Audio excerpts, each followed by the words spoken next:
আসিফ নজরুল বিপ্লবকে ধ্বংস করেছে। 5ই অগস্টের বিপ্লব, জুলাই বিপ্লবকে ধ্বংস করার জন্য যদি একজন ব্যক্তিকে দায়ী করেন, সেটা হচ্ছে আসিফ নজরুল।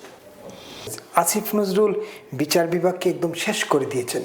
তিনি তার নির্দেশে সব ধরনের জামিন বন্ধ। আপনার নিশ্চয়ই মনে আছে, এখানে বসেই আপনি বলছিলেন এই ছেলেটার আর বউ বাচ্চার লাশ কেন ফটকে যাবে। এই দায়ে তো আসিফ নজরুলের বিরুদ্ধে মামলা হওয়া উচিত। আমি প্রশ্নটা করে ফেলি, একটা এক্সাম্পল বললাম, এই দায় তো উনি এড়াতে পারবেন না, আইন উপদেষ্টা ছিলেন। আসিফ নজরুল টোটালি জামিন বন্ধ করে দিয়েছিলেন, যে কোনো জামিন হবে না। তো এই যে লাখ লাখ লোক কারাগারে বন্দী, কেউ হয়তো দল করার অপরাধে, কেউ হয়তো মামলার আসামি, নানা কারণে, তো এই সরকারের কাছে তো বিচার বিভাগ একটা বড় মানে হয়ে দাঁড়িয়েছে, কি বলে এটাকে। যে আপনি সুন্দর কথা বলেছেন, যে ইঙ্গিতটা দিয়েছেন, ইঙ্গিতটা খুব পরিষ্কার। এটাকে ঘোরায় ফেরায় হয়তো আসিফের প্রতি আপনি এখনো ভীত হচ্ছেন, ভয় হচ্ছেন। আমি মনে করি আসিফকে আইনের আওতায় এনে বর্তমান সরকার জনগণের সামনে প্রমাণ করতে হবে যে এই সরকার আইনের প্রতি, বিচার ব্যবস্থার প্রতি শ্রদ্ধাশীল। কারণ আসিফ নজরুল এই দেশে মব জাস্টিসের প্রচলন করেছে। আসিফ নজরুল বিনা বিচারে হাজার হাজার মানুষকে বছরের পর বছর, মাসের পরে মাস জেলে আটকায় রাখার একটা রীতি প্রচলন করেছে, যেখানে সংবিধানে পরিষ্কার লেখা আছে বিনা বিচারে কাউকে আটক রাখা যাবে না, সেখানে সে মাসের পর মাস আটক রেখে, অত সংবিধান তো সাসপেন্ড করা হয়নি, স্থগিত করা হয়নি, এই সংবিধান অনুযায়ী সরকার ছিল। ফলে আসিফ নজরুল এই দেশে অনেক বেআইনি কাজের দায় এড়াইতে পারবে না। যতক্ষণ পর্যন্ত তাকে আইনের আওতায় না আনা হবে, ততক্ষণ পর্যন্ত মানুষ বিশ্বাস করতে পারবে না নতুন সরকার আইনের প্রতি শ্রদ্ধাশীল হবে, আইনের শাসন প্রতিষ্ঠা করবে এবং আইনকে তার আপন গতিতে চলতে দিবে। কাজে আপনি যে পয়েন্টটা বলেছেন, আসিফ নজরুল বিপ্লবকে ধ্বংস করেছে।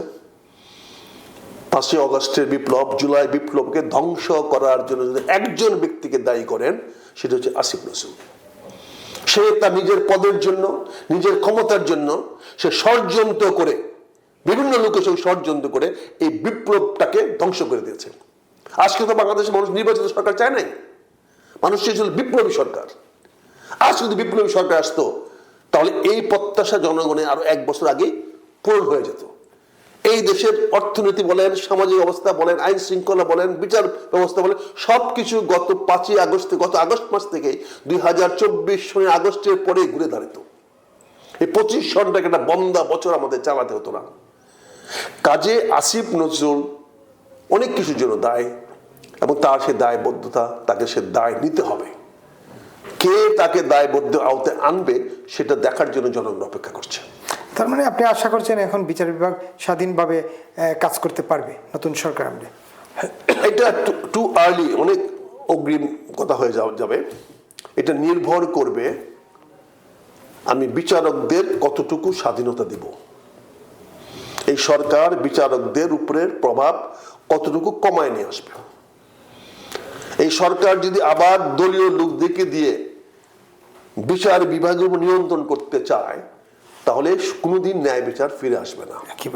বিচারক ভালো কি মন্দ সেটা আমার দেখার বিষয় নয়, কিন্তু সে ভালো বিচার করে কি না এইটা আমাদেরকে অবশ্যই দেখতে হবে। কোনো বিচারক খারাপ বিচার করে বিচারকের পদে থাকতে পারবে না, এই প্রচলনটা আনতে হবে। বিচারককে ভালো বিচার করতে হবে, তিনি নিম্ন আদালতের বিচারক হোক আর আমার সুপ্রিম কোর্টের প্রধান বিচারপতি হোক, ওনার বিচার ভালো কিনা, উনি দেখতে সুন্দর, কথা ভালো বলে, এটা আমার বিবেচ্য বিষয় না। উনি ভালো ফ্যামিলির লোক, উনি অমুক জেলার লোক, সেটা বড় কথা না। উনি বিচার ভালো করে কি না, এইটার উপর নির্ভর করবে বিচার আগামী দিনের মানুষের আস্থা এবং বিচারের প্রতি মানুষের। খুবই পরিষ্কার।